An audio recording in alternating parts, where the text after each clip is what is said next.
My guest today is one of the brightest minds of our time, a nuclear physicist, a public intellectual. Dr. Pervez Hoodbhoy is in the chat room with Shizza today.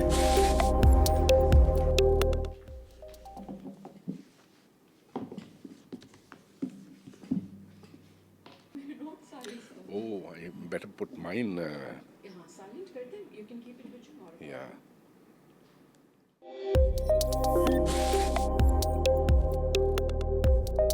Welcome, sir. How are you feeling? Very well, thank you. Dr. Hoodbhoy, let's get straight into it.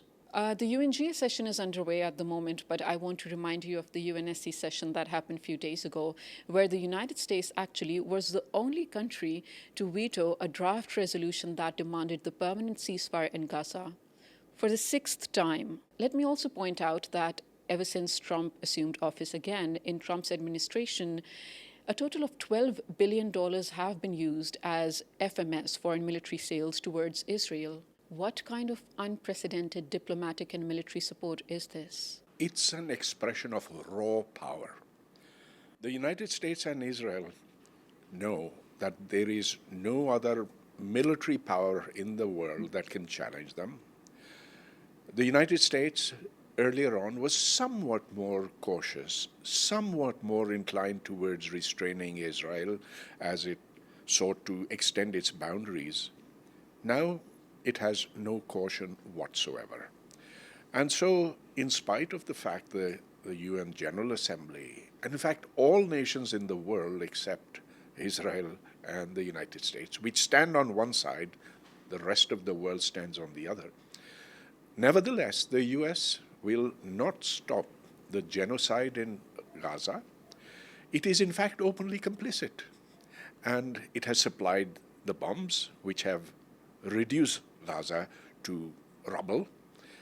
It is complicit in overseeing the slaughter of Palestinians on a scale that is unprecedented and which goes beyond the Nakba of 1948. And so today we have two rogue countries in the world.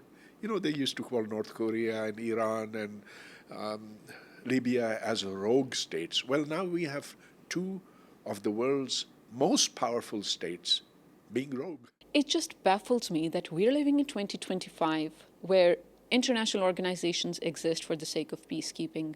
We have awareness, we have education and information, yet we are witnessing a live genocide. After Amnesty International, now the United Nations Commission has also declared the atrocities going on in Palestine to be a genocide, as it outlines 4 out of the 5 acts of a genocide, and I will read them out for you. One of them is killing members of a certain group, causing serious bodily or mental harm, inflicting conditions of life intended to destroy, and preventing births. So in the realm of accountability, why do these international organizations exist? Are they going redundant? Are we looking at another League of Nations? So let's go back to 1945. And this was the time of the Yalta Conference, in which there were 3 participants. There was the United States, there was the Soviet Union, and Great Britain. Well, Britain was no longer great at that time, and so even though Churchill was present at that conference, it was decided how to carve up the world. 1945 is also when the United Nations was formed, and that was done because the world now was looking very different from earlier times. There was the Soviet Union, which wanted to aggressively propagate its national ideology, which was communism, and there was the United States, which was stronger, was way ahead of the Soviet Union, but nevertheless was on the same scale. And that was the time when the new international order was conceived, and the world was carved up into the Soviet and the American spheres of influence. And that's the way it pretty much stayed until the Soviet Union collapsed. Now, when it collapsed, then the United States was still the leading power. And that international framework was still more or less intact from 1945. But now it has disappeared. Now the United States is outrightly saying, we do not believe in international law. And they are out now to carve the world into pretty much three zones of influence. There will be the United States, there will be Russia, and China. But the US will insist on extending its sphere of influence further and further. So, coming back to Israel, the United States has had originally thought of Israel as a way of ensuring oil supplies to the United States, because it could keep under its control all the Arab states, and particularly after the 1967 war, and even more after the 1973 war. And so it was seen as the policeman of the United States. But now oil is not that important. Yeah, it is. But what is important now to the United States is that the Arabs be kept down by Israel. So it now is the regional policeman for the United States. Why? Why? Because it is, well, actually, let me take this question in a different direction. In 1945, Jews were not welcome in the United States. Those who were fleeing Hitler's Germany, they had a great deal of difficulty making it across the ocean and being accepted in the US. But over a period of something like 70 years, they have, through their wealth and through their intelligence, after all, look at the Nobel Prize winners in science, there are so many Jews, when the total Jewish population in the world is, I don't know, maybe 15 million or so. But that and the cultural contiguity of Jews allowed them to make massive inroads into the corridors of power in the United States. And then you had these lobbying organizations like AIPAC, AIPAC, and they were enormously effective. And so today, as they say, it's the tail that wags the dog. The Israeli tail wags the American dog. Earlier on, the U.S. was somewhat cautious. When Israel wanted to annex the West Bank, it frowned. When Israel was attacking Lebanon in earlier decades, it frowned. But now it just winks and nods and says, go ahead. So there has been a very changed relationship. Today, there's a very strange phenomenon going on in the United States. There are two things which I think we need to be aware of. First is the resurgence of neo-Darwinism. Neo-Darwinism is the idea that only those should survive who are strong. So it's survival of the fittest. And this is a 19th century ideology which was rejected by Darwin himself, by the way. He said, this is for the animal kingdom, this is not for humans. He very explicitly said that.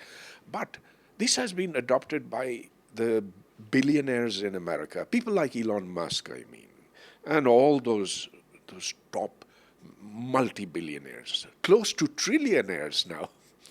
So they have pushed this ideology, saying, let the weak die, let the strong flourish. And you can see this in terms of their domestic policies, also remove Social Security and so forth. But there's something even more interesting. And that is the rise of fundamentalist teachers, preachers.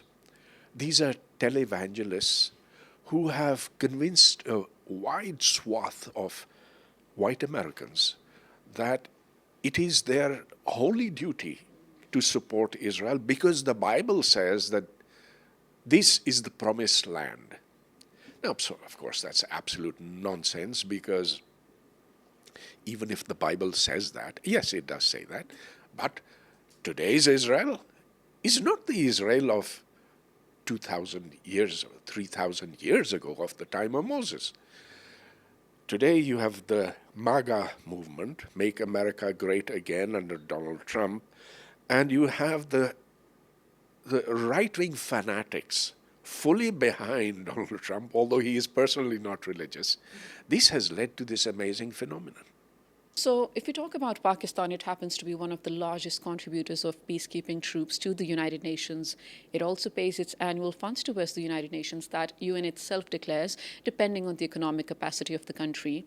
So, when smaller countries have so much on stake towards the United Nations and no practical solution is coming out of such conflicts, should they even be a part of such international organizations? What is in it for them? Oh, I think there's a logical reason for every country in the world to be part of the United Nations, because the United Nations offers the possibility of mediating conflicts across the world. It gives you a standard of behavior, one which, well, the UN Declaration of Human Rights, for example, I think that is something enormously important, because it gives you a benchmark as to how humans are expected to behave. Let's look at some of the ongoing registered cases against Israel's actions in international courts. ICC accuses Netanyahu of war crimes and crimes against humanity. In ICJ, there is a case against Israel under the Genocide Convention. UNCOI accuses Israel of violation of international humanitarian law and also human rights law. UNHRO accuses Israel of forcibly displacing Palestinians with nowhere to go. Sadly, the UNHDR, Declaration of Human Rights, has been thoroughly and completely violated by the United States and Israel. Why would a country still be part of the United Nations if it is doing so? Well, today there are some feeble voices, feeble unfortunately, which say that, well, maybe we should kick Israel out of the UN. And I think that that would be the right thing to do, or at least to suspend its membership. But I don't think that's going to happen. I want to talk about what the Jews call their inherent right to own the land, the Israeli Jews we're talking about right now. And I also want to discuss the father of Zionism, Theodor Herzl. You know, there are references that he wasn't even a religious man. He did not care about the impoverished Jews of his time. Yet for Netanyahu to take dictation from this man's idea of a Jewish state, I just don't understand what's happening. Also, why Palestine itself? I want you to explain to our viewers why this particular land should be the land of Jews.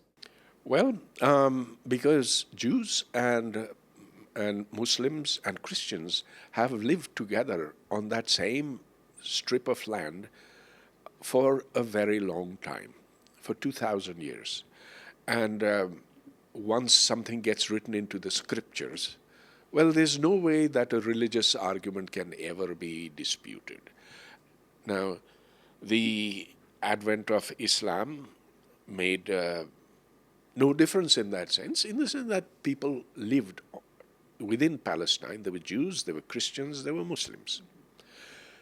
Now, what happened was this phenomenon of the 19th century, in which you had Jews being persecuted in Europe, not by Muslims, but by Christians. And to escape that, people like Herzl and Jabotinsky, they conceived of this idea of Zionism, and they found some takers among people like Balfour. And so you have the Balfour Declaration, which turned out to be the death knell for Palestine after World War II. But you know, it's very interesting. The beginnings of Israel was not as a religious state. People think it was made as a religious state. It was not. If you look at the first Prime Minister of Israel, Ben-Gurion was pretty much an atheist. He was a socialist. He was a leftist. He was one of the founders of the Histadrut party, which is a labor union, essentially. And so Israel started off with progressive ideas, with the idea of the kibbutz as its core. But then, 1967, Arab defeat, 1973, a worse defeat, and so power goes to your head, and the religious right wing in Israel became stronger and stronger, and today they dominate Israel. Yeah, but isn't this exceptional behavior for a state? And if so, can you please also explain exceptionalism, Kant's theory of exceptionalism to our viewers? Exceptionalism is the idea that a particular people, whether they're ethnic or religious, I mean, to be grouped as ethnic or religious, are superior to other peoples who live on this planet. Israel is not the only country in this regard. There are countries which believe that their religion is the best in the world, that they then have sanction from God. And so you see that in India. So exceptionalism is the denial of a common humanity. And so, right, they say, let's kill the Palestinians, they're not humans. In fact, the defense minister of Israel called them cockroaches in a bottle. So what do you do with cockroaches? You poison them, you starve them, you crush them under your boot, and that's how they look at Palestinians now. Right. Well, Israel has always said that it struggles to survive, that its survival is threatened. And, I don't know what one sense of humor does in that case. But now it has become the dominant superpower of the Middle East, and its behavior is unconstrained. The fact that it is now accused of genocide, and even Netanyahu acknowledges, Netanyahu acknowledges, he says, look, we're going to have a problem for some time to come, maybe some years, some decades to come, because the world thinks, we are a killer state. No problem. We'll see it through. Dr. Hoodbhoy, I have to maintain over here that at this point in time, honestly, I'm really admiring you taking active decisions to stay away from using smartphones. It's because, I'll tell you why. We wake up with smartphones. Of course, we're living in a world where there's absolutely no way without it, right? So for people like us to wake up, and the first thing we do is open our phones. Even if we want it or not, we are continuously surrounded by news from around the world. So looking at such a news, first of all, it stresses you out for the rest of the day, of course. The anxiety sits in you.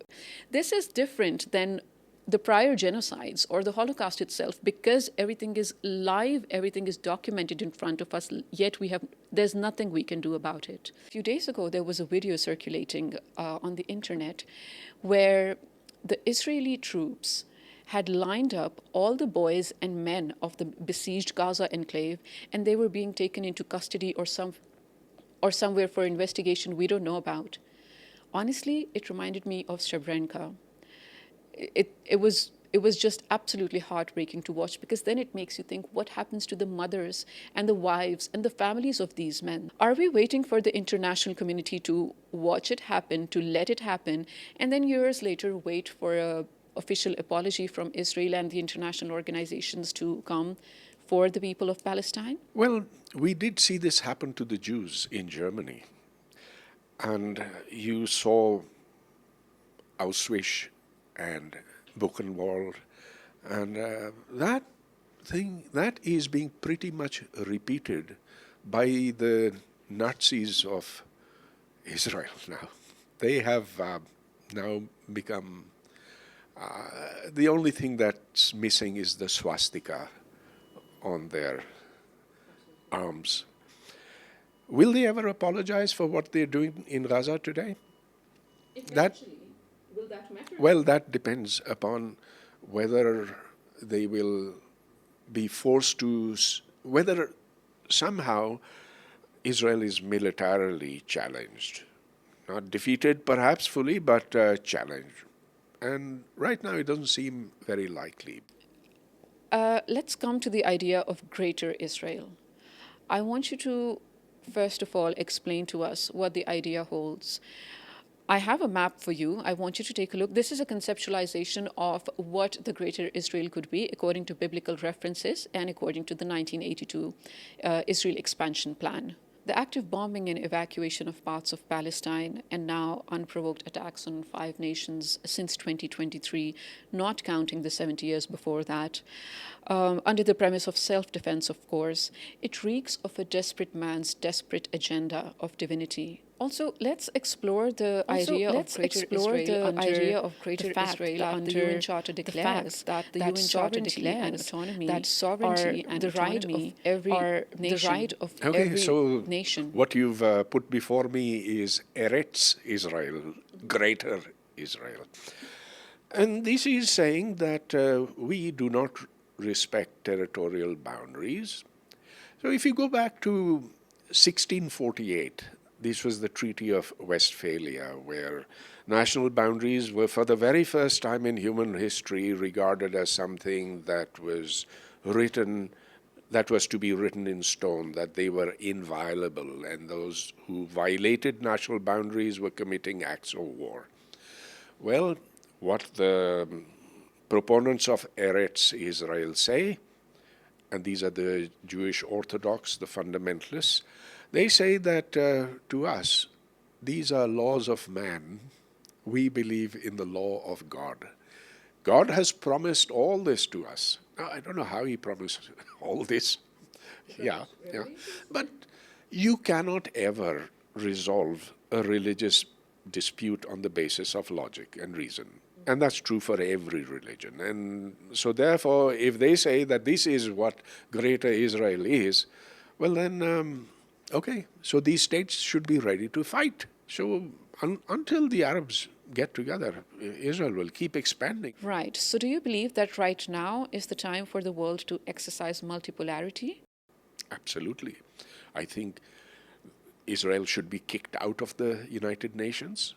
There's no question now that it is committing genocide. It's happening before our very eyes. And unless there's a penalty, the US will continue to aid its partner in genocide. And so what that means is that the Arab countries, who are the principally affected countries of this world, they should say that the Abraham Accords of 2020 are null and void given Israel's behavior. When the Israeli planes flew over and bombed Qatar, didn't the Americans know? Of course, Donald Trump knew. He knew when American F-35s took off from Israel. Well, he denies that, and he says he found out too late, and by the time he found out, there was no stopping because the attack was already underway. No. Maybe he chose to look the other way. There is no way that U.S.-supplied F-35 jets can take off without U.S. Central Command, military command knowing that. Right, this is really interesting. Political analysts believe that Netanyahu is dragging the war at this point because he cannot afford to lose the war, first of all. If he does, he loses his vote bank.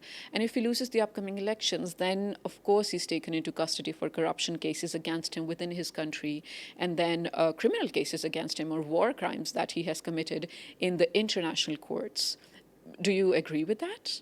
Yeah, if he loses, then he's hauled up and put in jail, in an Israeli jail, for the corruption that he's been convicted of earlier, and which everybody knows about. And people say that the reason he's going ahead with the Gaza invasion is because he wants to stay out of jail. There's absolute truth in that, but that doesn't excuse Israel as a whole.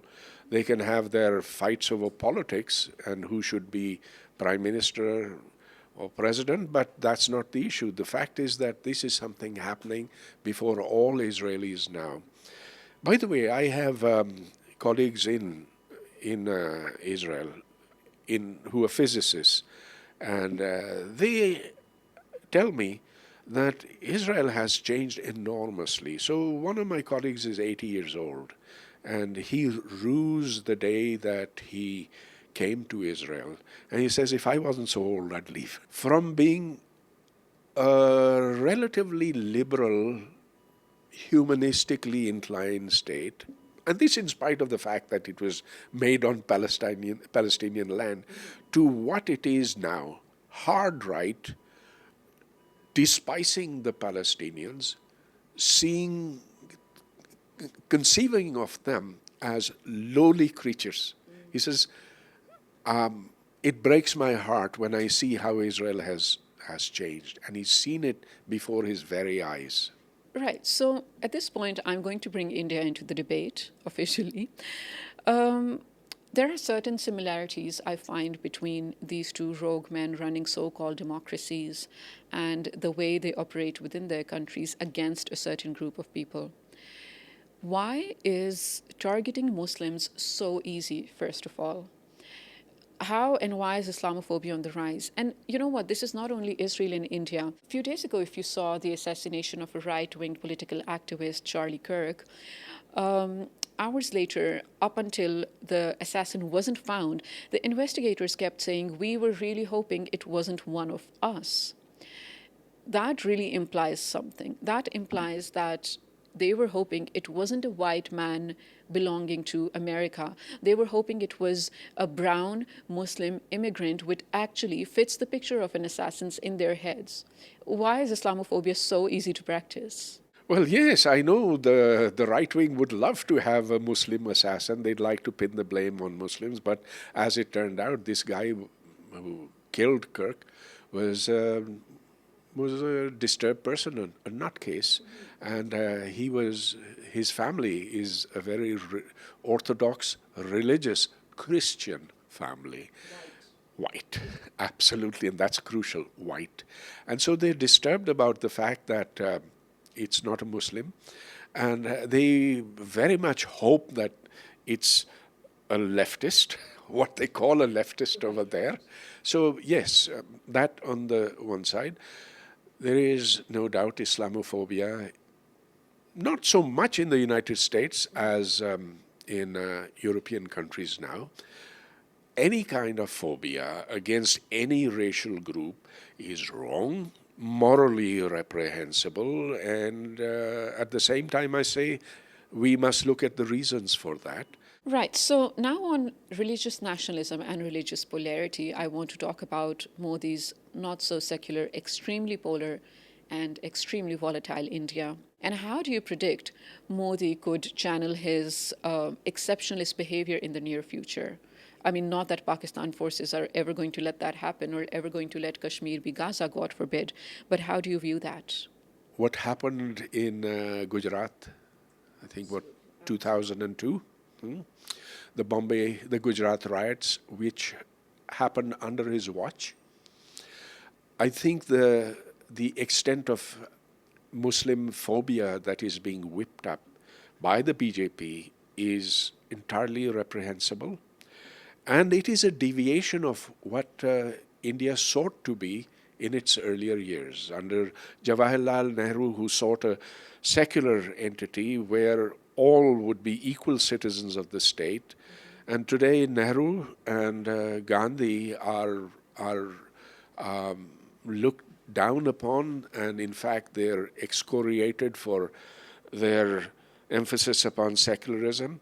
So Narendra Modi has taken India down a path which that has destroyed India's secular fabric. Unfortunately, when one appeals to religion, mobs get together. It's so easy to incite people over religion, and that is what he has appealed to precisely. Religious nationalism. This, to me, is a curse.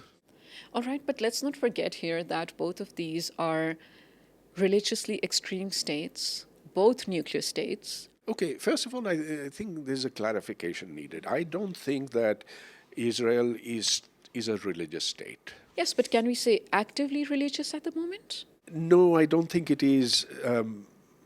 Well, of course, there are of course Orthodox Jews over there, but it is a nationalist country that is committing genocide, and here culture is more important than religion in Israel. In India, I think there is a strong similarity. After all, Hinduism is very fragmented.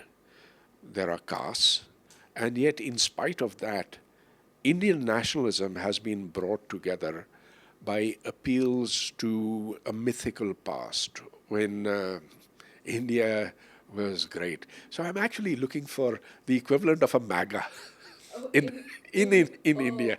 True, absolutely. MIGA could be a reality in the near future. Yes, because there are always appeals to the past. Oh, we were the greatest people on earth. Other cultures do that too.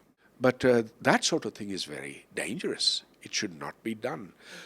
The point is that when you start treating peoples differentially on the basis of their religion, their skin, their color, their language, then you lose humanity. All right, lastly, a very important question, and I really want your opinion on this.